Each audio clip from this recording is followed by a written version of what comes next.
Big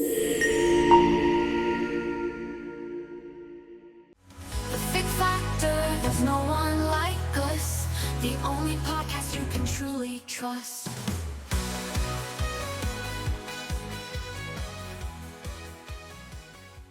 Welcome back to the Fig Factor. You're here with Harry. You're here with our beautiful, our wonderful Tony Cowell. Hello. How are we doing today, Tony? Yeah, happy Thursday. And then the office boffin, the marketing guy who everyone, just because of the glasses, seems to think is IT.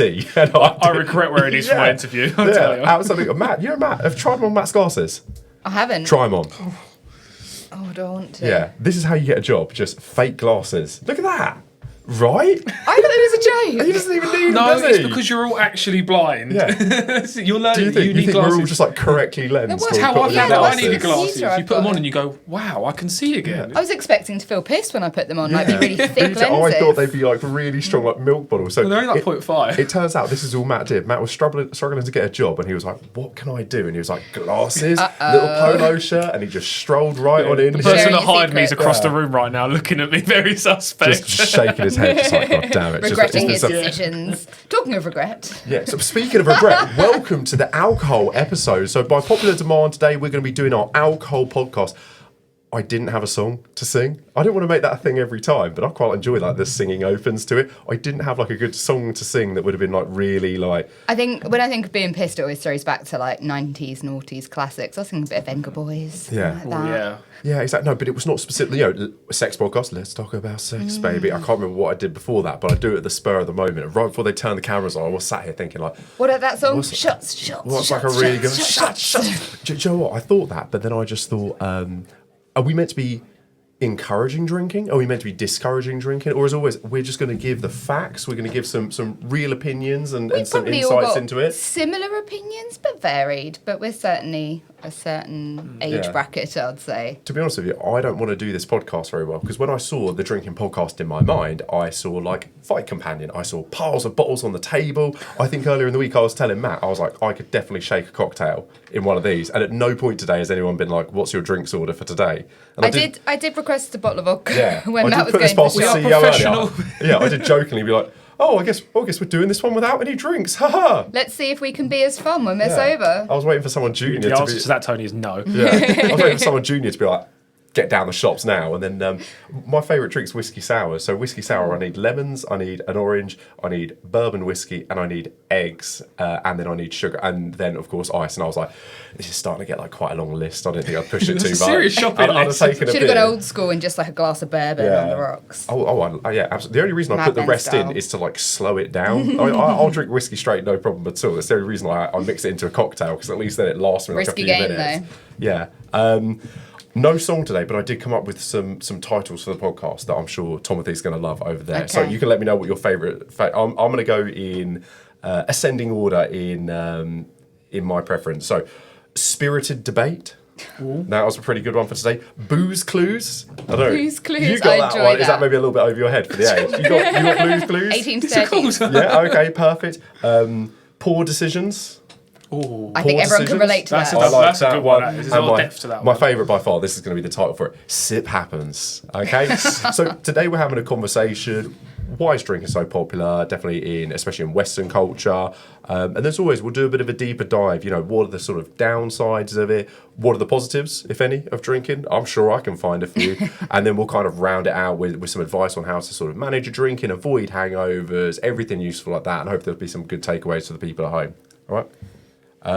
So, drinking, humanity's favourite terrible decision since time began and since fruits started rotting and they were like, we're going to drink this, we're going to eat it. So, Absolutely. Matt, big drinker or not really? Oh, absolutely.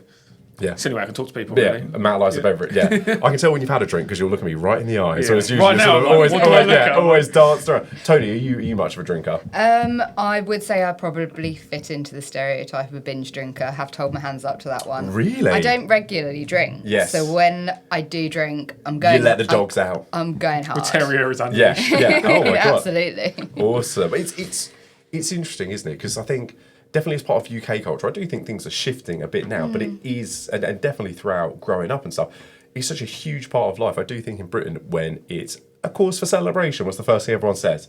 let's have a drink. When there's been terrible news, what's the first thing everyone's like? Everyone's like, let's go out and have a We drink. don't need much Yeah. excuse to go for a drink. I need It's football. raining outside. Let's drink. Yeah, and then and you know anything, even things like you're like, oh, it was a christening, or oh, it's a barbecue. Everyone's like, I'll get the cans in. Yeah, exactly. Everyone's like, absolutely who's that. bringing the booze? Yeah, so it is, you know, whether you're breaking up or whether it's a family event or whether it's a birthday party or you know someone's getting drunk and someone's getting inappropriate. But I kind of like that. I got a really good trick whenever I'm at an event is you always need a canary down the mine. That's what I say. As long as there's always one person who is more shit-faced than you were, you can get away with murder. They'll always be, oh, see what blooming Daniel was like at the weekend. But like, yeah, he was right. It's like, God, no one paid attention even to going me. up to, our office, we do like a social event every now and again. And I do feel like Nadine and I are often like, right, who's going to be the one that everyone's going to remember as being the most battered this Yes. time? And We we won't say her name on the podcast because I know Alicia does like to listen to this. But yeah, absolutely. And I think also as well, like I said, it's such a big part of just generally like Western culture, isn't it? And I think it's so ingrained into our way of life. But it is really interesting to know that these days we're seeing, I think it's like 77% of alcohol, adults drink alcohol. But I think 16 to 24-year-olds, they're drinking less than ever these days. And I think we'll come back round to that later on, but I think it's really interesting. There seems to be a bit of a turning of the tide. I don't know. Is drinking not cool anymore? No one told me. Yeah, I think there's also a lot of other options now as well. Obviously, you've got all your low alcohol options. Yeah, You don't of have to course. suffer with a hangover, Yeah. but they can still be seen as being sociable because Yeah. I think there's sort of that whole societal norm of having a drink in your hand. Obviously, is there a rise on recreational drugs too? Yeah. Do they have new vices? No, I agree. I think there's a lot of other options these days, and I think marijuana use has been really relaxed. I think when I was a kid, they were like, this is basically the equivalent to heroin, and I think if you've spoken to my dad, he couldn't differentiate between the two. If he caught someone rolling a joint, he'd be like, Yeah. it would be the same as someone putting a needle in their arm. I think and I shooting it up. mentioned to you before, I don't know if the bosses actually know this, but I was arrested at 16, caught with weed. Oh, So my dad was we got such the, a we proud got the father. nickname. Then it's old Stony Tony.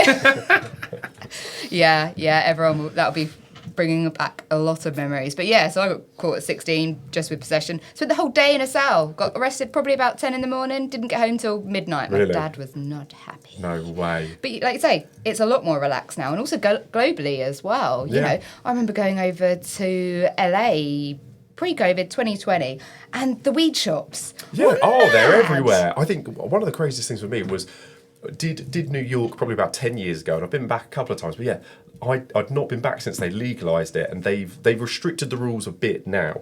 But the last time I was there, they were basically like, anywhere you can smoke a cigarette, you can smoke a joint. Like Amsterdam, California, countries like that, they're like, you buy it, you take it home, you keep it quiet. Whereas a lot of other countries now are just like, "Pff, hey, like we You don't smell care." it 24/7. When you're in Yeah. those places, it's just like every corner you walk around, it's like, someone's smoking a joint. Yeah, But exactly. you're right, and I do think there are a lot of other options for people these days. And I think generally, the information available to young people these days is so much more easily available. They're so much more in tune with what's good for them and what's not good for them.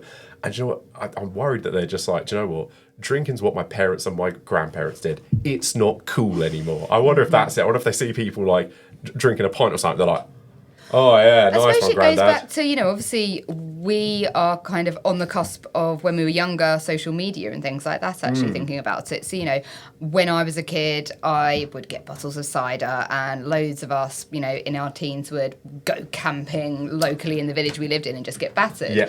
But, nowadays kids can be sociable from home to a degree. You've got gaming and, all social media platforms as well. So they feel like they're interacting still. Yeah, it's really interesting you say that because I remember that, like 14 years old, and like one of your mates somehow would get their hands on a load of booze. I think we had a friend who'd do it, and he looked way older, but he'd just go into Tesco's, he'd just fill the basket up with like loads of crates, and he would just walk out. He wouldn't even pay for them or anything. No. He'd just leave, and he was just Amazing. like, I get away with it. But you're right.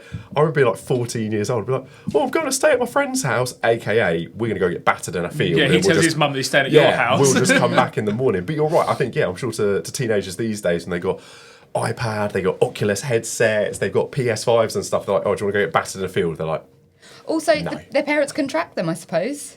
Find your phone. What about that? Oh, yeah, Like- that's a really like you good say, thought. you could play it a bit more when we were Yeah. kids, but But it's wonder if that's a difficult these thing. days. Yeah, absolutely. I think the social Scary media thoughts. shame as well, because imagine the embarrassing stuff you do with the first time you got drunk, Yeah, and now you've got the everyone shame on of TikTok. The it shame. all. Do you know It's what? bad enough not remembering things. There is, I think the rate is that UK nightlife is plummeting. And again, I think it's because there's been this transition into health and wellness, and it also ties in with this where young people aren't drinking as much anymore. It's when you were 18, 19, 20, you were going out every weekend, but it's happening less and less. And because of that, I think it's something pretty horrendous. Like they're having a nightclub close per week in the UK. Yeah. And it's not like there were, well, here in the town we're in, there were 3 at one point, weren't Oh there? yeah, back in the day. Yeah, and now we're down to 1, and every time you mention it, people are like, oh. Yeah. But nightlife's taking a battering. But I think that's what it is, because everyone's recordable these days. Everything's trackable.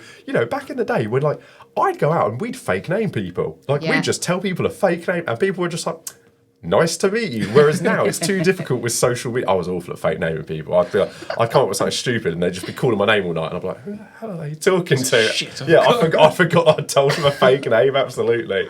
But I do think because of that, nightlife industry is really taking a battering. So guys, biggest drinking country in the world, what do you think it is? Ireland. Ireland's a really good one. Tony, any thoughts? I mean, I do think we'd probably be up there. Yeah. I feel like Scotland. I feel like something about Australia and beer rings a bell. Yeah, okay. You're going Shit for like, beer, though, home Foster's, nation's but- what you're going for. So top alcohol consuming countries, Romania leads with 16.96 litres of pure alcohol per person annually. Georgia follows closely with 14.52 litres. I don't know. I feel like 16 litres of alcohol. Yeah, I don't think that sounds that much. How have all It these depends. countries we've named got such reputations? Do you know what? I reckon it's probably because I think in England, Scotland, Ireland, places like that, people are either 0 to 100. I think people are either pretty like you thinking I like workspace. There's a bunch of people who don't drink, and then there's a bunch of people who drink pretty heavily as well. Whereas I think in these other countries, I think it's more consistent. I think kind of everyone drinks, whether it's your nan, your aunt, whoever I think it's it home is. drinking versus like spatial or public drinking. Like Ireland, you go to a pub and it's everyone singing, dancing. It's all great fun. Scotland the same. No one goes, I'm going to Romania to get pissed. Like, it's like, no, people Yeah. go and sit there and drink vodka in the house. Like, it's a Yeah. very different culture around And we've drinking. also got those reputations about going abroad. Like, wasn't there stories recently about like Spain, maybe Ibiza or Benidorm and places like that being like trying to restrict the Brits going Yeah. because the Brits Oh, abroad. God, we are Amsterdam horrible are like, we no longer want British groups Get coming in. out. They're like, stop it. They're like, we don't want They'd you. rather have a recession than have us there. They're like, we Like, are fed up of this. Yeah. And do you know what else I think it is? I think definitely for the Brits as well, I think, everyone's quite conservative with their drinking. Like, have you ever like been to the doctor? They're like, oh, do you drink regularly? I'm like, they're like, how many units? I'm like, oh, 2 to 4 units. And you're like, I'm not like, But it's the way understanding That of was what a last unit night, yeah. was. Before this, I had to make sure I like checked out what I read that like on average 14 units a week. Yeah. I was like, what the fuck is 14 units? You have to look it up, like 6 beers or 6 glasses of wine. It's and not stuff. much, is it? No, Yeah, it's easy but I'm to like get through. also, I think the understanding of what we're drinking isn't out there. Yeah, no, I think it's really interesting. I think another interesting one as well. So globally, I think we consume 35 billion litres of alcohol per year. I think that's like a really skewed statistic though, because like a litre of whiskey, whoa, a litre of beer, you'd be like, oh, okay, what's a litre of beer? That's like 2 pints, really, isn't it? Like that's not that much. But certain like, beers, it's 3 yeah, pints. but like a litre of whiskey. Every time I clear a litre bottle of whiskey, when I'm putting that empty bottle in the bin, I'm like, God, I got problems. Like, I feel so bad about it. And then fun one on blackouts as well. Apparently 50% of drinkers have experienced blackouts at some point. Tony, you've had a blackout? Yeah. Well, Matt, I wouldn't say on the night. I'm like my memory just goes, and that's where the shame spitballs and the anxiety. Oh and my God. What did I do? Yeah. What did I Oh, say? And then you we'll try go and into piece that. it all together and really dive in. I used to love a blackout because it was like hearing a story where I was the main character. It's like hearing a story I'd never heard before, and it was all about me. And I was like, oh, brilliant. But as you get older and older, you're right, like the hangxiety from it as well. And especially if you're ever mixing business and pleasure and you're out with your work people and stuff like that, you wake up next day like, oh God, what did I do? Like, I think I told you guys the other day. Like, I think work summer party, I was hanging off our CEO to the point that like he was really good with it up until the point he was like, right, he was like, please get off me and leave. And I was Very like, tactile, yeah, aren't you, Harry? I am a touchy-feely kind of person. Yeah, I was telling you, but it's because I'm doing things like jiu-jitsu. I forget a lot of normal people do not like to be touched. Like, Fuck yeah, off. first day of work, I'm like patting people and hugging people and stuff. And you can see some people just stiffen up so much, and you're like, okay, someone's parents didn't love them. They didn't get they didn't get physical touch when they were growing up. Okay, I get it. And then final sort of loose statistic here. The UK loses 1.4 billion per year in lost productivity due to hangovers. So technically, binge drinking is an economic crisis. Wow, that's quite a stat. I would never dare waste a sick day on being hungover. What am I going to do? Sit at home hungover? I'll just drag my ass in. I've not called in sick very frequently to any of my jobs, but one of them in particular, I remember I'd got to that point where I needed a new challenge and went out and got battered one night, and the next day I was like, do you know what? Don't fucking care. Yeah.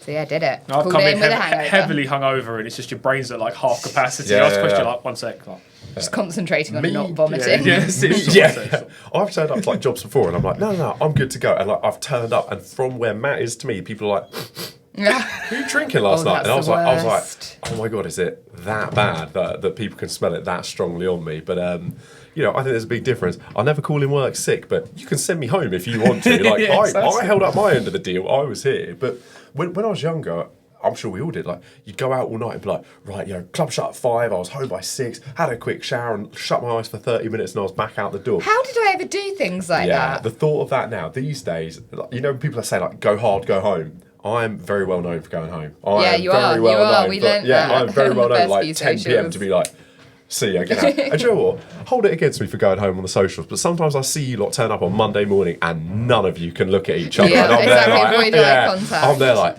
oh, what happened? Yeah, but then either we've got to try and remember what happened, or you've got to dig it out of us, because I've seen what it. happens on a social So, stays on a social. yeah, exactly. I see you saying stuff like that, and I'm like, they had an orgy again. Damn it. I'm like, those animals. God. just keeps happening. We just can't stop it at this point. I'm like, Harry. look, As soon it's as a Harry's gone, he's like, right, come on. Yeah, Let's crack on. Yeah, I feel like, as soon as I go, right, thank God he's out of it. Right, everybody, let's go. Yeah. So look, it's all well and good, and I don't know. I guess we'll save the personal ideas and personal philosophies on it kind of for the end. But the dark sides of booze. I see you've both turned up with a little bit of homework for us. Matt, one single sheet of A4.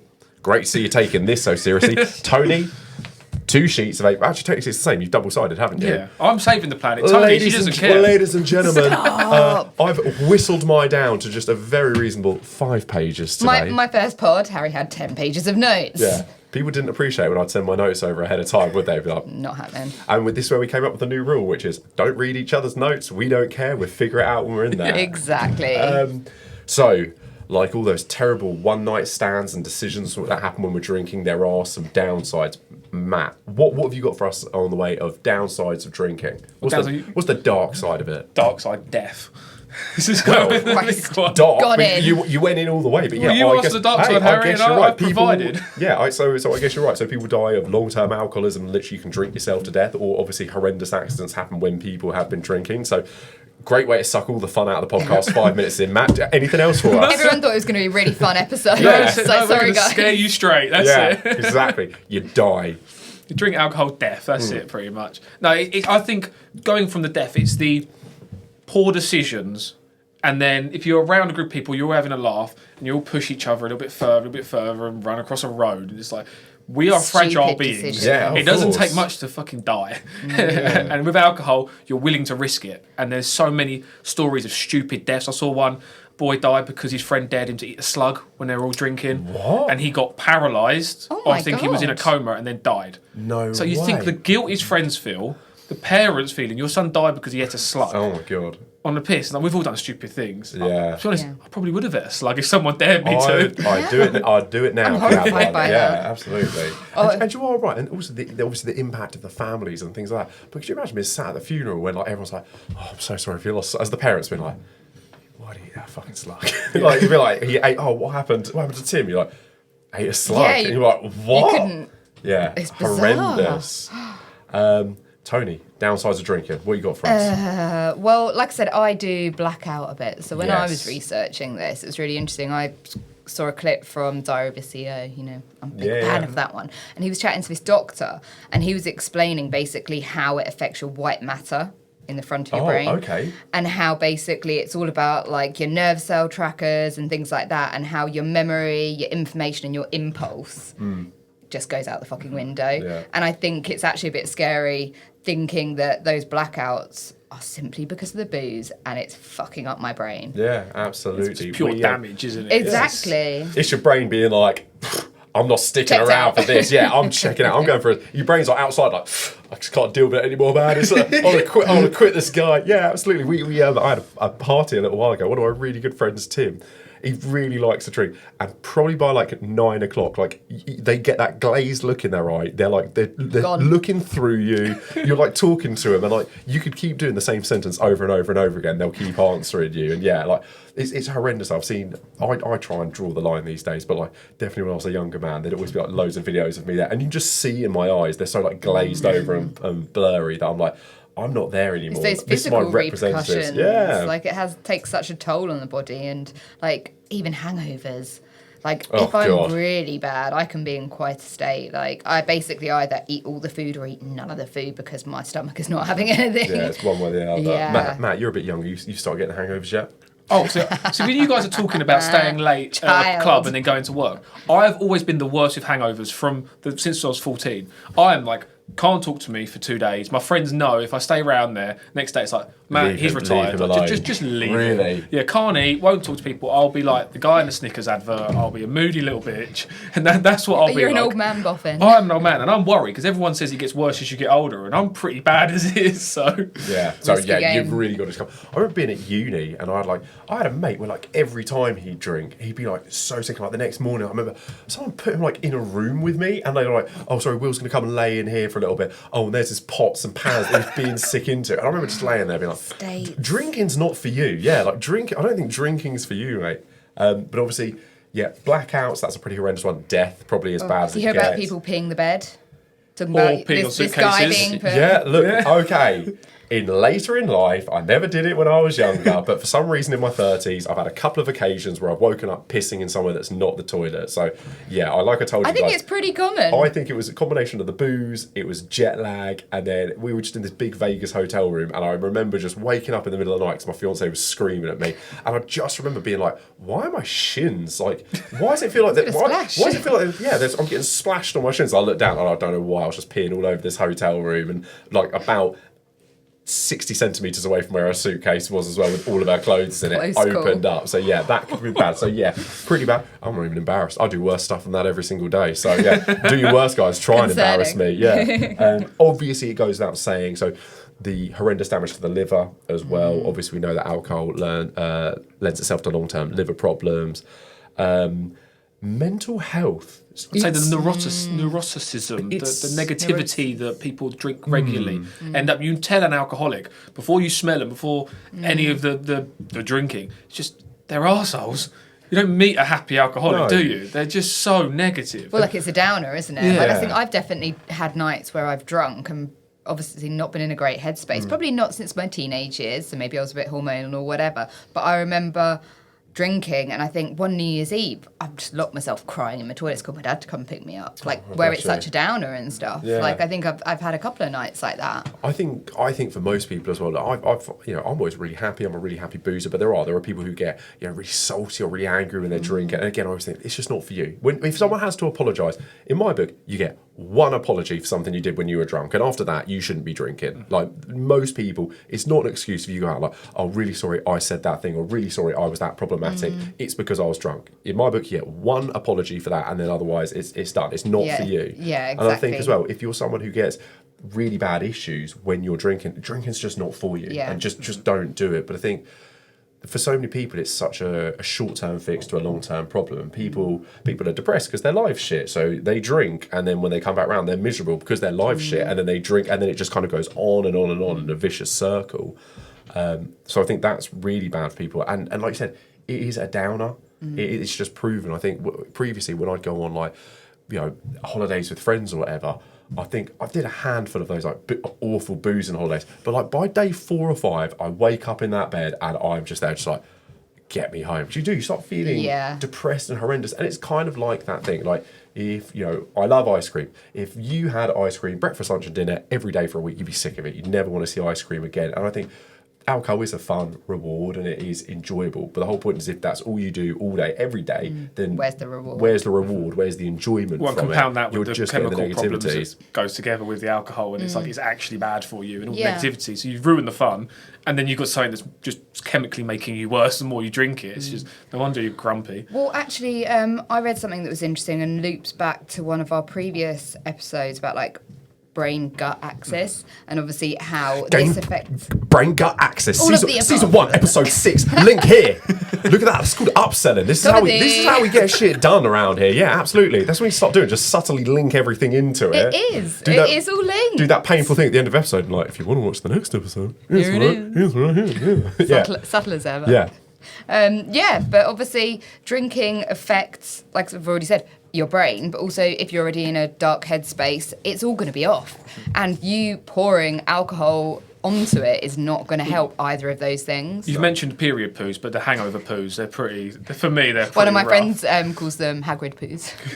My worst one is... Hagrid. Why? Because Hagrid was such a big guy. Picture everything about Hagrid. Yeah. Oh my God. Yeah. My worst one is when I have a lot of alcohol, the poos come. And if that night has ended up quite successful and I'm back with someone else at their place, I'm like, it's the morning, I'm in a stranger's house and I need to shit. Where can I go? It's like, absolutely. Oh shit. The shame continues. Don't worry, mate. I've had it before where they've been like, where I've gone, and then I'm there like at the toilet, like, oh, it's not going. They're like, oh, by the way, that toilet's broken. And I'm like, I'm like, it's sticking out of the water. I'm like, Christ. I'm like, well, and I didn't even take her number. I just grabbed my shoes. It was like, See ya. pleasure meeting you. You broke And me. on that one, so bad times of drinking. So how many relationships do you think have been destroyed by drinking and terrible texts being sent after 2 a.m? Oh my God, like can that? you imagine like all the dating apps now as well? Like all the messages Oh on that. my God, yeah. Like, that you can, I like, bet the there drunk is. Like, swiping. at 2 a.m. as well, especially when you're out, like just sending them all out, I'll be honest, copying my and best pasting Tinder them all. lines have always been when I'm battered. Problem is next morning when you're sober and I'm like, cool, I've got game. Yeah. And then like trying to carry on, you're like, no, I'm actually a really boring person. Like I've got to deliver on a lot of these big promises that I was making here. Yeah, absolutely. Yeah, luckily it's not. I've never had it like too horrendously, but yeah, I've definitely woken up the next day and like flicked through my phone and been like, oh, I was having some lengthy conversations here, and I'm like, oh yeah. Thank God for autocorrect, because I remember like some nights, like I remember like when you do the old one eye. One eye messaging. Yeah, absolutely. You're right. Yeah. Or sometimes, when you look through the messages and you're like, why on earth this person? Yeah, why on earth this person come and meet me? Like, I'm clearly battered with these messages. So look, obviously we're making light of it, but obviously many a person has destroyed a relationship or sent a text message at 2 a.m. to an ex, being like, oh, come around for a cuddle. And it was like, yeah, you sneaky bastard. You know you weren't asking for a cuddle at 2 a.m. on a Saturday night, were you? And I've been out in clubs before and been sat there and met, oh, this is so-and-so and this is so-and-so, and they were getting together and someone's like, that is not her boyfriend, by the way. And I'm like, oh my God, Jesus Christ. So obviously terrible mistakes people make, you lower your inhibitions, but again, I don't think the alcohol's too much of an excuse for it. I think people can't lean on that too much. I think it goes back to sort of it impending everything, like affecting everything in your brain and like making any sort of decisions. It just, everything goes out of the fucking window. Yeah, absolutely. And then another of the big downsides, I feel like we shouldn't have started with death. I feel like death would have been the last one, because now I'm going to start talk about... Blew my load early, Harry. It's a common male problem. As normal. But now I'm going to be like, weight gain. People will be like, someone died. And you're going to talk about weight gain. But years and years and years ago, I was dating an absolutely gorgeous young woman. She was really nice. But you know what? We just didn't have a good time together. We just didn't really get on. I think we were just a bit like chalk and cheese. We just weren't for each other. But I think I found her really attractive and she found me attractive, so we just got it out. Every time we see each other, we'd go to the pub for 4 or 5 drinks, because I think it's the only way we could tolerate to each other. You needed that confidence. Well, after a month or two, I've honestly, I'd heard of the expression beer belly, but I couldn't work out why I had this big old gut going on. And I was like, oh, it's because I'm drinking 5-6 pints 4 or 5 nights a week these days. And I didn't realise it. Guts. Yeah, and That's it was, mad. and it just got to a point where I was just like, do you know what? beautiful she is, I was like, I'd just rather be at home by myself. So hope you're doing well, Millie. It's good. I'm glad things are going well for you.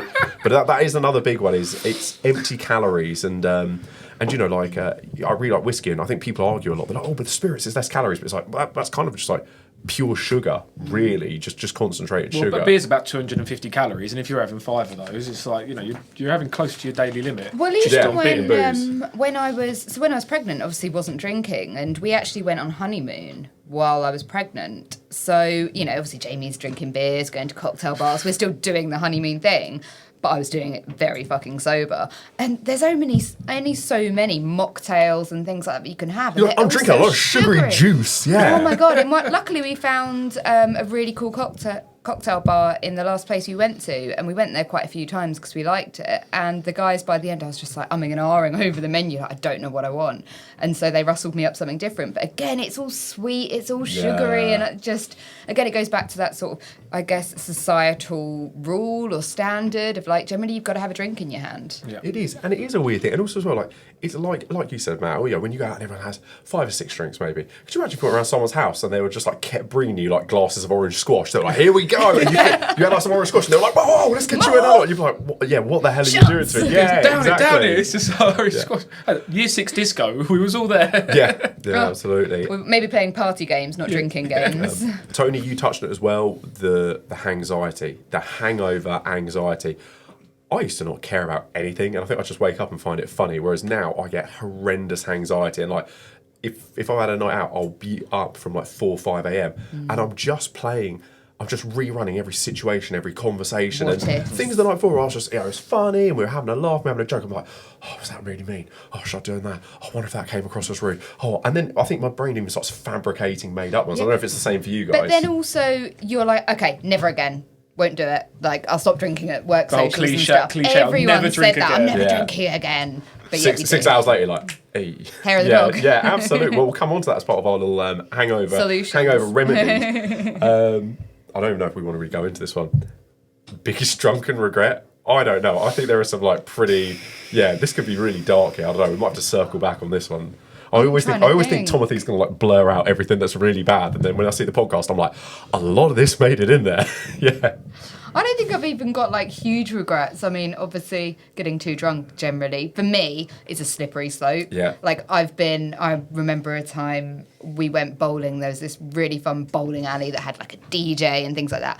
And then I was waiting for my bus home when we used to live in London in this slightly sketchy area that was pretty quiet. And actually, in hindsight, I'm like, I really shouldn't have been there alone. Like, something really bad could have happened. You like, made from a poor girl's decisions perspective, like, I definitely haven't put myself in the safest situations, which, thank God nothing's happened, but you do hear horror stories. Yeah, it's interesting you say that. I think the first time I went to Thailand, I was travelling, I was by myself, I was like, I wasn't that young, I was like early 20s. I think my family were like, at the time I thought they were really worried, and I was like, Thailand must be dangerous. In hindsight, I think they just thought I was not very bright. They were like, we can't let this idiot walk around by himself. I was like, no, I'm going to Asia. And like, you get all these warnings, all these horror stories. Night 1, I was pissed by myself, walking down back alleys, doing all the things everyone said not to. And On a moped. Like, okay, yeah, that's a really good one, actually. Okay, so first night in Bangkok, went to go see the Muay Thai, had a brilliant time, met some people there, had a bunch of drinks. And look, you know, I don't want to be gross, but you're in Bangkok, you're going to go see the ping pong shows. I saw the Muay Thai, I met people there, we had a few drinks, it was great. And as I left... Ticking everything off the list. As I left the Muay Thai event, I was like, you know, people were there like, they do this really horrible noise, they're like... Ping pong, for the listeners that don't know, Harry, could you explain in depth what the ping pong show is? The ping pong show is a honoured Thai tradition where you will go to the most run-down, disgusting club in your life. Let me take a couple of steps back, actually. Hold on. Left the Muay Thai, and this guy's there saying ping pong show, and I was like, that was on my list of things to do in Thailand. I'm ticking a lot off on the first night. I'm a man of culture, a man of esteem. So I was like, I'll get it in. And then I walk over, and then the guy's like, yeah, taxi's this way. And I was like, okay, cool. I walk over, and the guy like hands me a bike helmet, and I'm like, huh? And he's like, no. And he's like, we walk straight past the taxi, and there's mopeds there. And again, I don't ride bikes or anything like that. If I was sober, I'd have never done it. But I was like, oh, screw it. I was like, how far? I shouldn't do the voice, should I? I shouldn't be doing the voice. No. Not far, not far. Anyway, I went over to the guy, took me past the taxi, gives me a bike helmet or whatever. So I slap it on.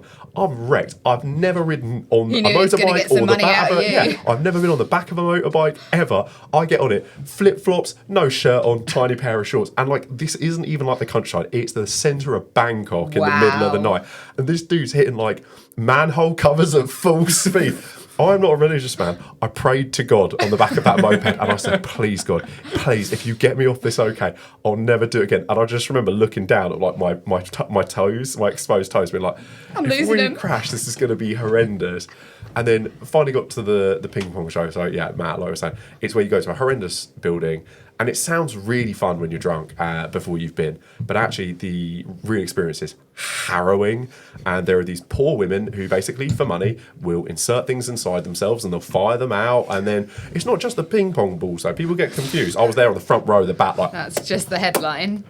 yeah, they'll like put a pen up there and they'll like write something with the pen, or like they're getting like Coke bottles, like you know, like when you're on holiday, like the glass Coke bottles. They were getting those and they were opening them in their twats. And I was there like, how is this happening? And you sit there and they like bring you drinks and you're like, oh, I'll have a Jack Daniels. They bring you something and you're like, this is not Jack Daniels and this is some weird knockoff. Oh my Yeah. God. So Talking of poor decisions. You're in there and within 5 minutes you're just like, oh, I need to get out of it. And the sort of people who you're in there with and you're like, this is horrible. So that was like a pretty horrendous decision I made when I was drunk, and I got out and was like, that was not good. And again, I would not have ever have done those things had I have not been drinking. I would never have got on the back of a moped in the middle of Bangkok. That's pretty horrendous. Risky. Matt, any good ones?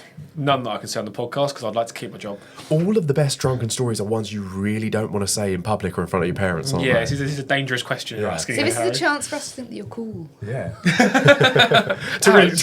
Ouch. So yeah, like really change our opinions. This is why we'll have to reshoot this one. This is why I said we should have bottles of beer and stuff, because we would have got him talking. We would have got some loose lips on Matthew. But Talking.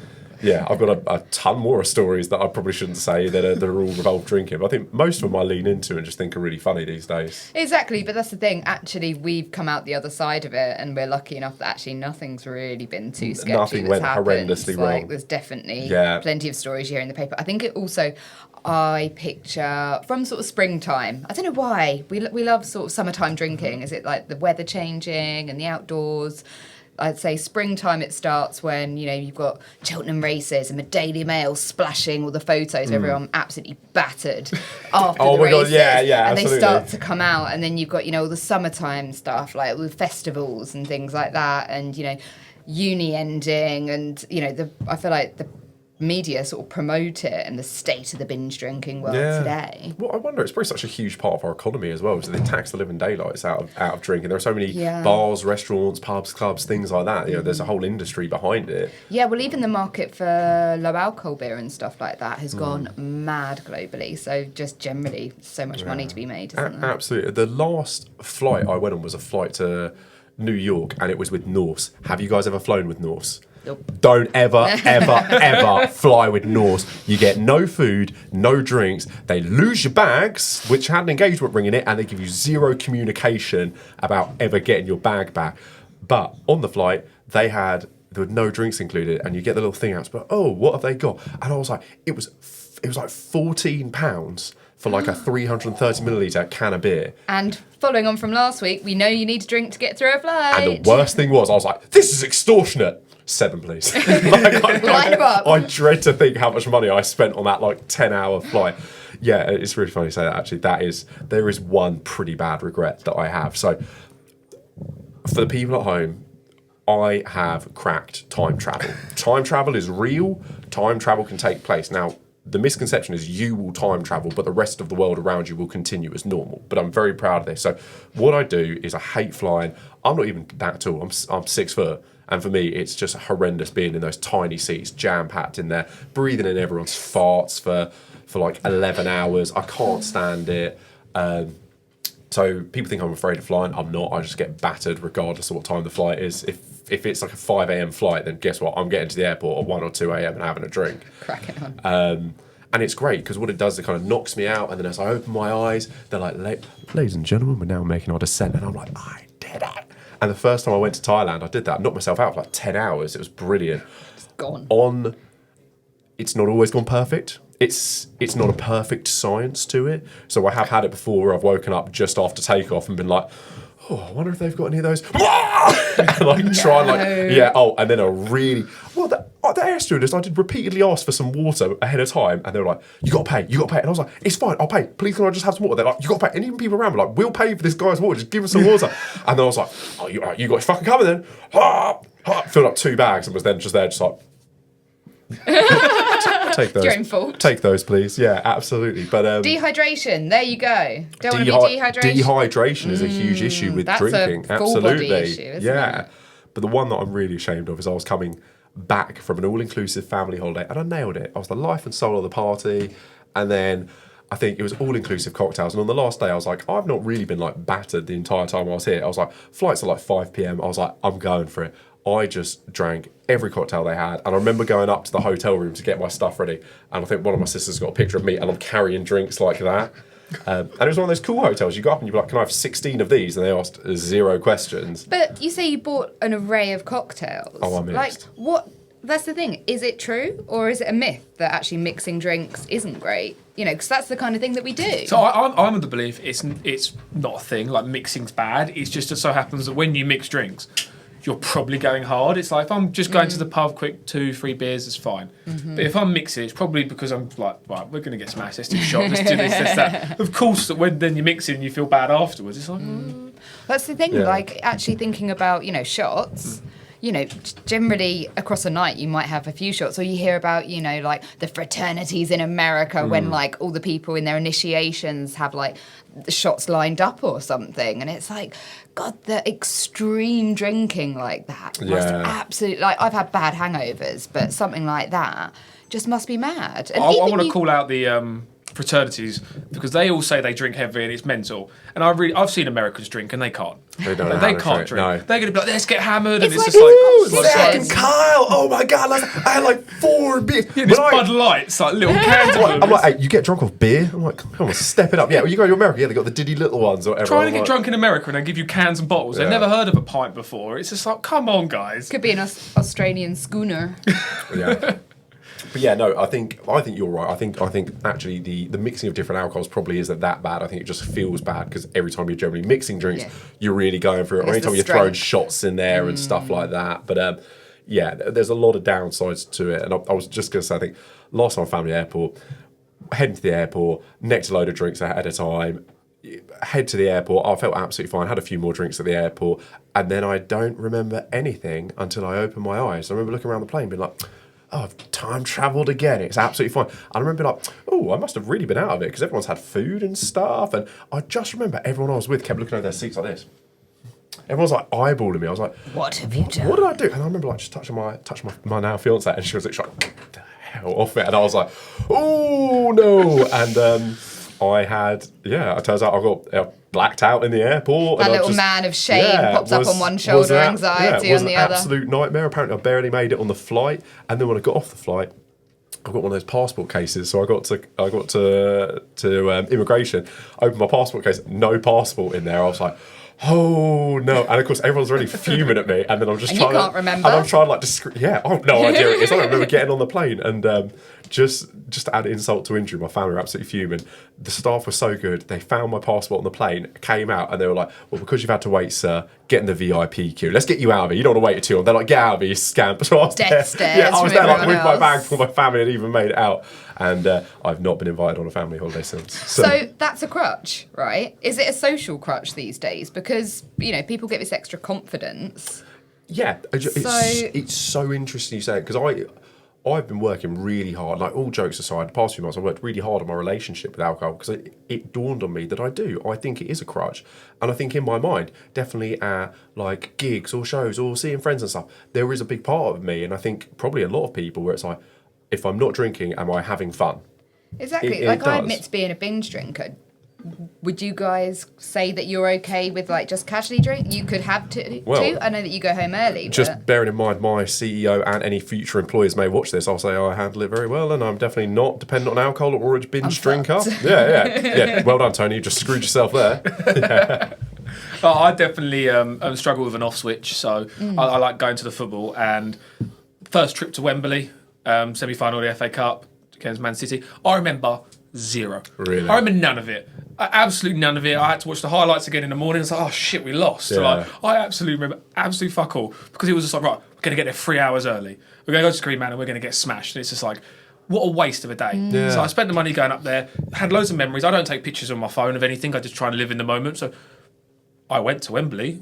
That's it. It's like, Apparently what a you did it. Yeah, You got People no what a tell you waste! as well. What of a waste of a Yeah. trip. Like if I handled my alcohol like an adult, well, like maybe not a British adult, but a different nationality, I would remember that, and I could probably have fond memories of it. But you know, Yeah, again, it goes back to that regret almost. Yeah. And it's like, it's not necessarily that you've done anything embarrassing, but it's like, if you can't remember, It's What's the what a point? waste. Yeah, it's what was tough the when you're point? like, I know I had a good time, but I did the same. I saw a band at like Wembley. Me and a friend went up, and I think I'd had a really, really rough day. So we were drinking. We didn't go that insane. But yeah, I remember the next day being like, I don't remember any of last night. And I'm like, I'm sure I had fun. But then ultimately, I'm like, I probably spent 300 quid last night on the gig tickets, on food, on booze and everything like that. And I'm like, I have nothing to show for it. And it's not even like I can be like, oh, but the memory was worth it. I'm like, I don't remember any of it. Or like, that happens quite a lot. And So I do annoying. think, A very similar thing happened to me at Wembley as well. I think it may be jinx. It's I just think I Wembley. was- it's Wembley. Yeah, I was actually underage back in the day, but I did used to have a fake ID. You know, things have changed now, but I had a fake ID when I was like 16, 17, and my friend and I went to a gig there,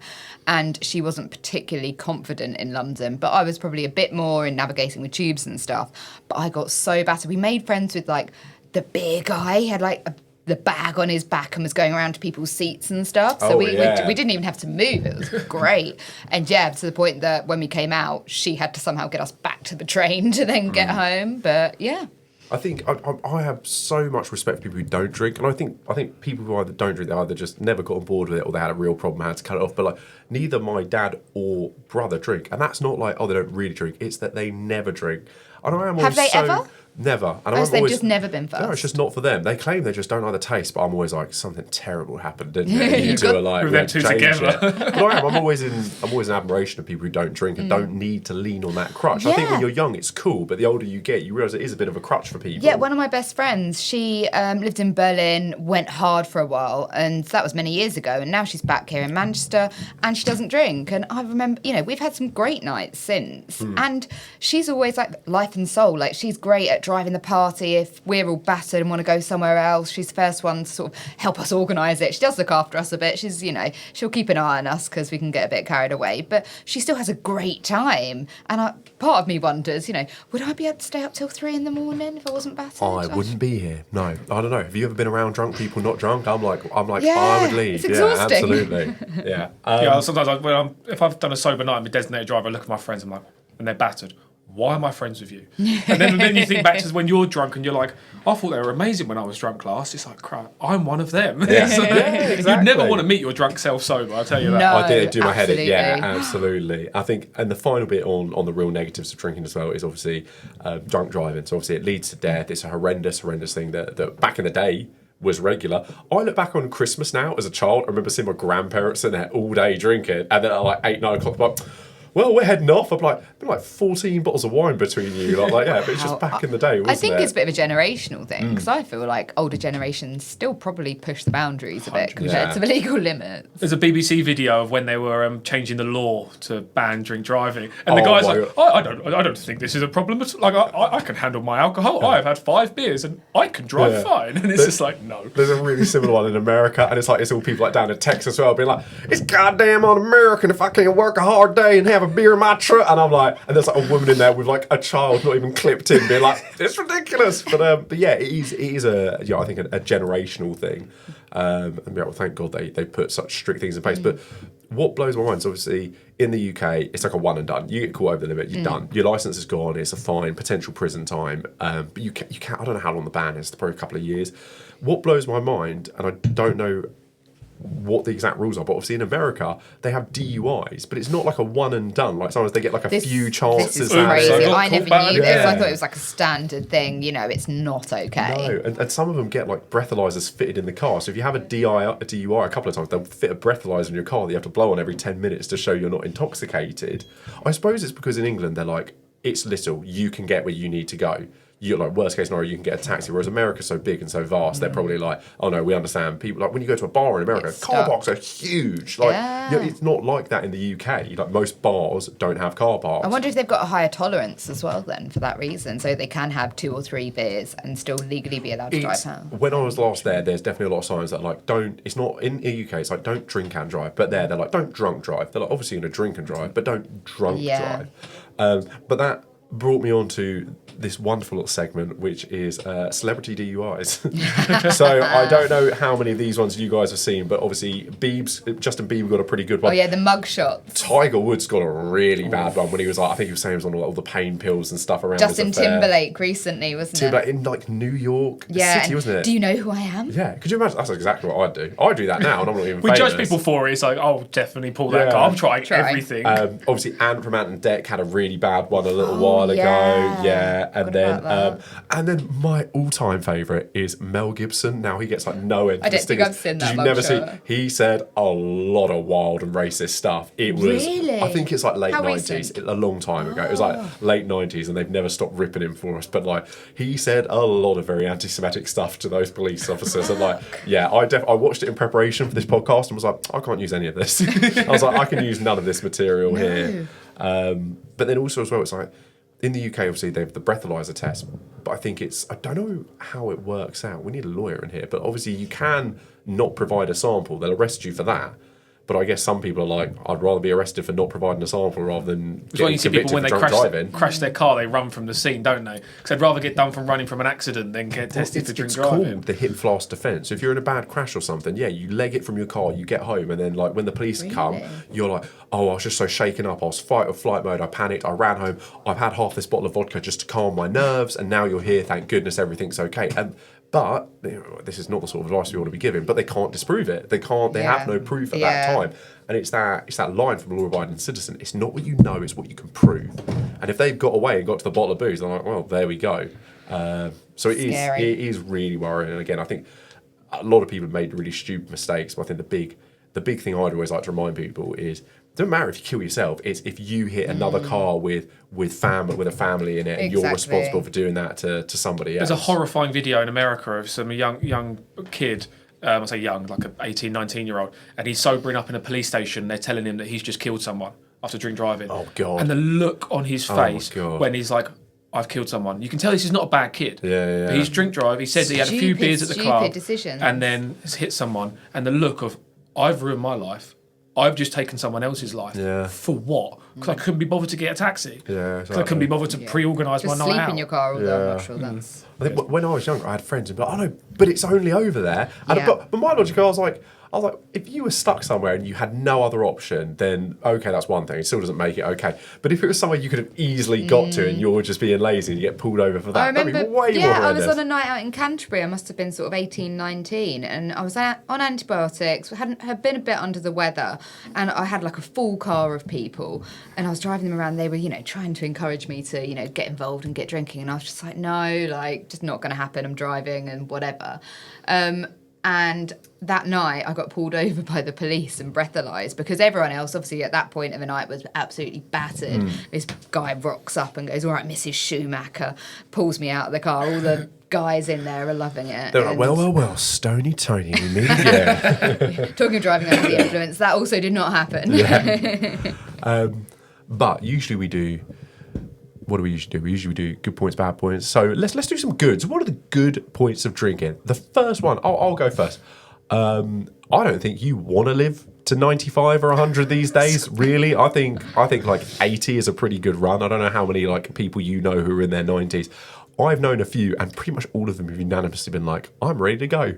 So I think people say, oh, shortens your life expectancy, but it's like, well, maybe So that's the first benefit of alcohol is shortens life. You don't necessarily That's a very want to make different it way to of that looking age. at it. Yeah, that's how I feel. And then also as well, I think it's fun. Yeah, okay, it's expensive, and okay, it's not healthy and it's not productive. But I think every now and then it's really good to just cut loose with friends or family and just shake off all your problems and all your worries and just feel free for a few hours. I'm not saying it should be all the time or every week, but I do think every once in a while, everything in moderation, including moderation. Sometimes you just kind of have a little blowout and just go wild. Go a and little just bit over. Yeah, and just get it out of your system a little bit. Matt, any benefits? Benefits, it makes it so I can actually talk to people.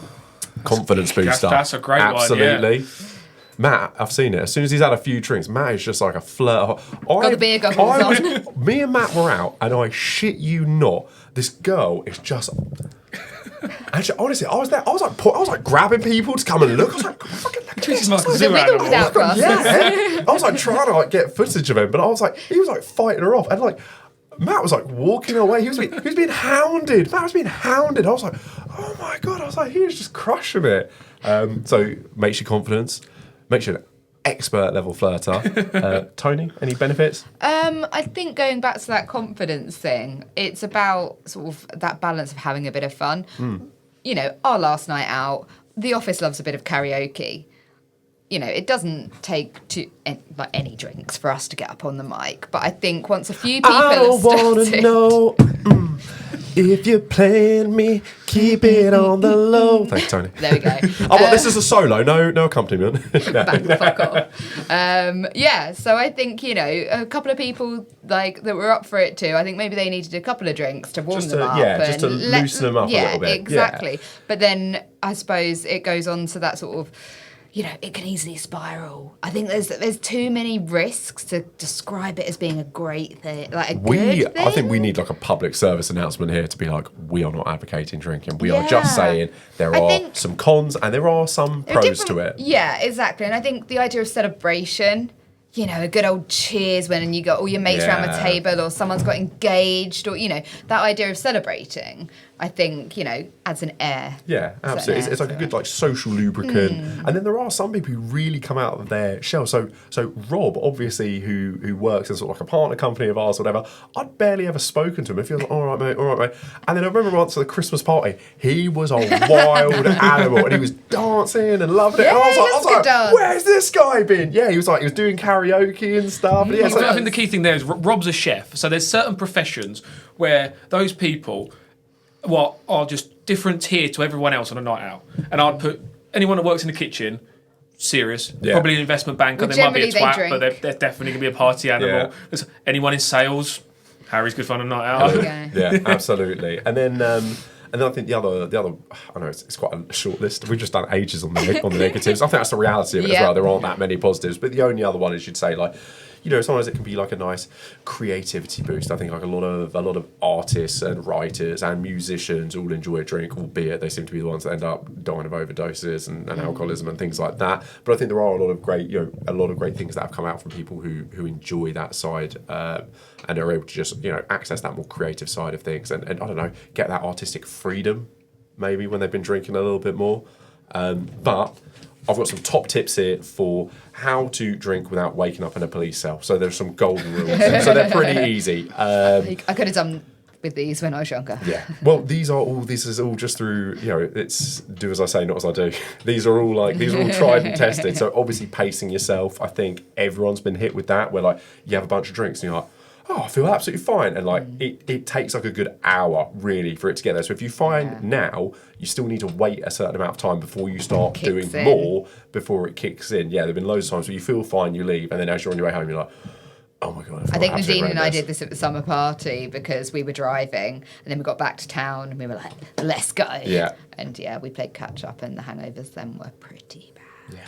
Smart move though. Let everyone get boozed up on the summer party and you come in. I have quite a few memories of it. Yeah, absolutely. Not too many blackouts. And this is why I left at 5. Yeah, so I was like, I'm done now. I think I told you guys as well. I got home and we were looking after my nieces and I think my partner had said, please don't come home drunk. And when I arrived home, I was like, I'm nailing this. No one will know. I was very politely invited to leave my own house. She was like, would you like to leave for a bit? Yeah, I was like, oh, okay. Obviously eating first, that's a big one, and that's everyone's first excuse. When someone's been sick or whatever, they're like, oh, I didn't eat today. That's always everyone's first excuse. Hydration, you mentioned, it's really important to stay hydrated. Yeah, I think before and after as well. I think when we come on to sort of solutions, yeah, exactly. I think that's a good way to pace yourself as well, because like we said about always sort of wanting to have a drink in your hand, and you know that's why you end up drinking so quickly because you've just got it there. Yeah. So if you mix it up and have an alcoholic drink and then a soft drink or whatever. You were saying sometimes you do that. Yeah, so all the works parties, I'll always have a water in between rounds. Smart. Now, everyone takes the piss, and it's just like, no, I know what I'm doing, because later in the night I'm like, ha, look at you, because you're being sick, and I'm like, absolutely. I'm wonderful. But it's that hydration, but building on that, it's not just hydration with water, it's the electrolytes. Your body, it ruins it. So I always have magnesium tablets. So I've got a little pot of them at home, get home after a night out, jug loads of water, magnesium tablets, wake up next day, I'm perfect. Gosh. Whereas me and Tony are waking up like dried up old raisins. And Speak then, for yourself, Harry. obviously, knowing your limits. Now I'm in my 30s. I think I finally found my limit at about age 28. I still worry I sometimes Yeah. haven't. It's not a perfect science. I still overshoot it sometimes. Fly a bit too close to the sun. But generally speaking, I know I where it think is. my tolerance has changed over the years. In my 20s, like I remember there was one bank holiday Monday, I went out for like a roast or something with the girls, and there was 3 of us, and by the end of it, when the bill came, I think it was payday weekend as well at the end of May, we'd had I think we'd had 5 bottles of Prosecco between 3 of us, so that's nearly 2 each. Nowadays, I'm lucky if I can sink one. Oh, really? Yeah, like, I don't know if it's age, if it's having time off drinking when I was ill, when I was pregnant, stuff like that. Maybe it is just that I'm getting wiser. I think there is definitely like a tolerance to it. Yeah, I think if you're binge drinking all the time, absolutely, then your body can handle Oh, it. I don't think I do it all No, the time. I think your blood's probably more alcohol than it is water. So yeah, absolutely. I think when you take a break from it, yeah, it hits you really hard when it comes back. Well, actually, I heard that it affects women differently because of the way that women are built and, different body mass and enzymes in a female's body. Actually, it's we have like a lower standard before it starts to become too much for us in our bloods and stuff. So, and it's just literally how women and men are made up differently. Also, it's a bit weight based, right? There's always. Oh, for sure. I've Yeah. seen so many rugby players be able to drink you under the table. It's like because they're like 25 stone and absolute units. Yeah. But it's interesting you guys are touching on that because that's why there isn't a one size fits all for drinking. It's like 80 milligrams of alcohol per 100 milligrams of breath or whatever it is. But that's the difference because we all metabolise alcohol differently. We're all different sizes and weights and things like that. So you're right, absolutely. If we took, Tony and we said, right, you're going to drink the same amount as this 6'7" New Zealand All Blacks rugby player, and then we're going to breathalyse them afterwards.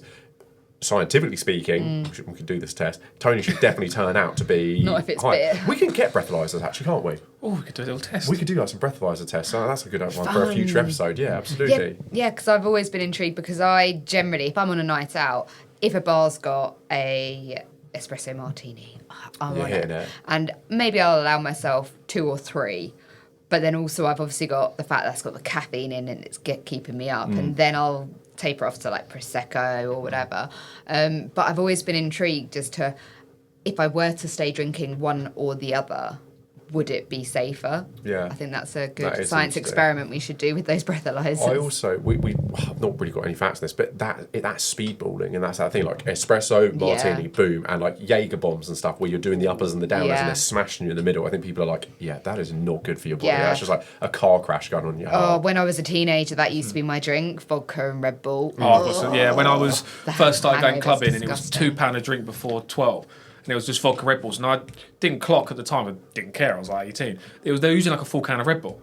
And I'm like having like 10, 11, 12 of these in a night. I'm like, shitting hell. Yeah, This it's is not awful. good. Yeah. And I wonder really you feel messing awful the with next your day. It's probably not poor from the body. alcohol. It's because you just had like 10 pints of fucking But Red again, Bull. goes back to like the selling of alcohol as well. Like if that was some sort of like booze deal, how happy is happy hour? Yeah. Things like that. Like I remember going up to Newcastle when I was maybe in my early 20s, and I'm sure they had like buy 3 for the price of 1. Yeah. On drinks. Yeah, crazy Or deals you like go, that. you say about the holidays over in like Benidorm. Oh, like a holiday and stuff. pour. The free pour. They'll do it all the way there, and then like there's no room for like Yeah. a mixer in it or anything. You're like, oh, thank you, yeah, awesome. So obviously, death is the worst part of drinking, closely followed by the hangovers. Now, in my older age, I've kind of changed my view on a hangover. It's a good thing. Could you imagine the chaos that would ensue if no hangover? Could you imagine how much people would drink and the terrible situations that would happen? If you were like, I will wake up tomorrow fine. So hangovers aren't ideal, but I do think there's a blessing in disguise there. But what are our tips for getting through a hangover, recovering? What do we think, guys?